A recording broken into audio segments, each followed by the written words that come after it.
I will commit to everything and anything that would provide credible assurances to the international community that Iran is not seeking nuclear weapons, because we are not. We don't see any benefit. Looking at the nation of Iran from a distance, there would not seem to be much that anyone would covet, certainly not from a government that remains in secular tatters and at times would appear to be just this side of a certifiable madness. But it's that madness attracting people like the terrorist group known as ISIS. For they and everyone else knows Iran has nuclear material, is trying to develop their own bombs, and thus covet getting their hands on a weapon of mass destruction to use against the West anytime, anywhere. Welcome to Midpoint. Former member of the U.S. House of Representatives and former chairman of the House Intelligence Committee, Pete Hoekstra, and former senior advisor to the U.S. State Department and principal for D.C. International Advisory, Kristen Whiteon. Gentlemen, thank you so much for joining us today. Great to be here. Good to be with you. Thanks, Ed. Pete, I'm going to begin with you. When you hear statements, as we heard coming into this segment, from a member of the Iranian government saying we are not interested in nuclear weapons, how much laughter do you find yourself suddenly being filled with? Well, I mean, clearly that is nothing but total misdirection. Iran for years has been focused on getting a nuclear weapon. There are estimates out that if they really put a concerted effort into finalizing their program, they may have a weapon within the next 3 to 6 months, or they could get a weapon within 3 to 6 months. They are committed to getting nuclear weapons, and the West ought to do everything that we can to slow down and hopefully stop that from happening. Pete, there are those critics who say that the United States taking a hard line on Iran is the wrong way to go about trying to get their cooperation and trying to make sure that they don't develop the bomb. Do you fall in line with that?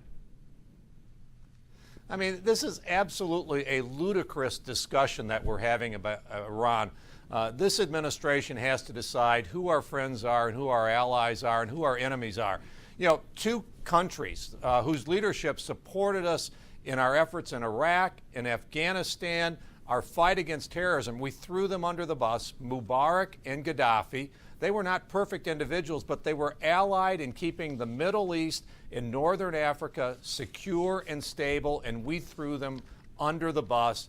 And now we're talking about, being friends with Iran. What is the strategy of this administration? Where are they going to go? What is their foreign policy? What's in tatters right now is the foreign policy of this administration. Christian, is it fair to say that anybody who believes we shouldn't take a hard line against Iran, anybody in the administration or out, those who say that, and I'm going to be very simple here, they are simply clueless to the ways of foreign policy and simply do not want to understand what Iran really is?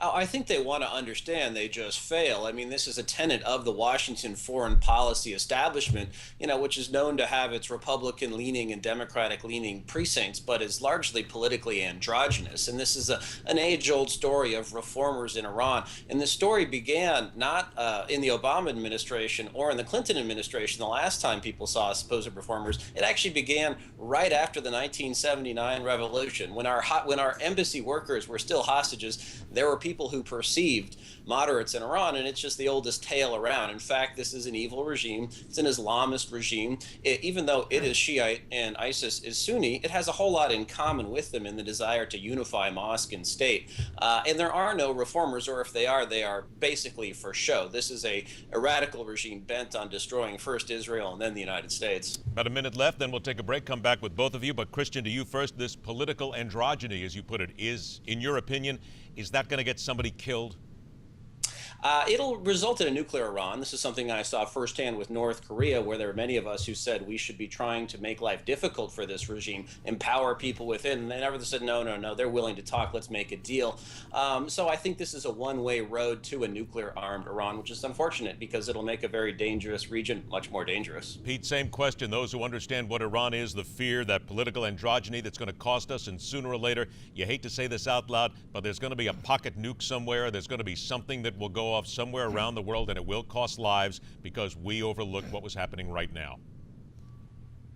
I think if Iran gets a nuclear weapon, you're going to see an arms race in the Middle East, which is going to make it much more likely that at some point a nuclear weapon will fall into the hands of a terrorist group, a non-state actor, just like chemical weapons in Syria are probably in the hands of ISIS right now.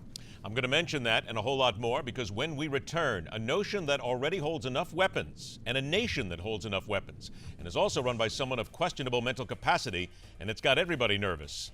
And no, this is not ISIS and this is not Iran or Iraq, due in fact to a missing leader. Later on this hour, the questionable mental capacity of educators in Colorado forcing school kids to take action. That's coming up right here on Midpoint.